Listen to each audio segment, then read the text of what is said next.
Eh, mahirap po para sa amin ng ganyan. Katulad halimbawa po ng sa tricycle.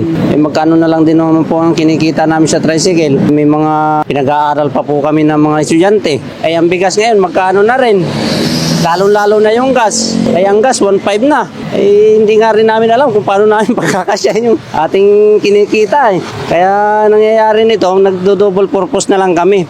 Sir, ano masasabi mo na tumaas naman yung gasolina? Grabe, wala mang kinikita na. Kita namin, 200 na lang sa araw. Nauuwi lang sa gasolina. Ang iba yaman, operator lang, saka ang gasolinahan. Kami wala. Pagod ng 18 hours trabaho. Babaan sana yung presyo ng gasolina. Wala na sir, hindi na makapagbiyahe ng buwan. Lalo na ngayon, wala akong trabaho. Gahanap pa lang ng trabaho. Kasi magkano lang yung araw, 700 lang yung araw. Tapos yung full tank nasa 400, eh magkano na lang natira sa'yo? O, dati 300, o pagkain pa, bayad pa ng bahay. 100 na lang. Paano na yung anak mo, pagpaaral pa? Yung ano sana, ibaba nila yung gas para yung mga tao may matira pa sa pamilya. Dapat ano na sir, dapat hindi na nila patasan. Pasakit na naman yan sa sa mga delivery. Siyempre, tataas na naman gasolina. Yung gasolina ngayon 90, 96. Kung 12 na naman, di magiging 100 plus na. Hindi yung kita namin mababawasan na naman.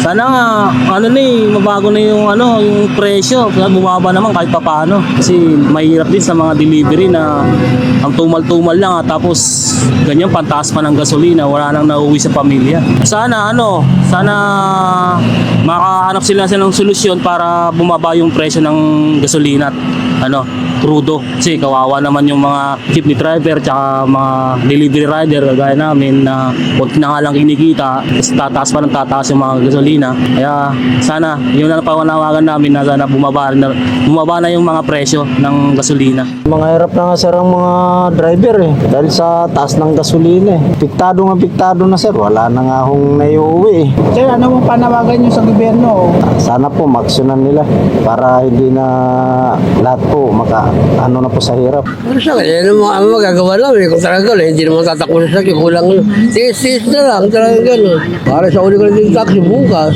dahil hindi na, uwi na ako sa amin sa Pampanga. Ano naisip na nila, yun na rin para sa akin. Kasi wala naman akong magawa, pag ginusto ko na, sabi ko sa kanila, dapat bawasan na nila, ibalik ulit sa dati. Malabo na siguro para may balik sa dati yung 50 yung gasolina sa ngayon. Ewan ko lang kung may babalik yun Ang tanong kung kailan.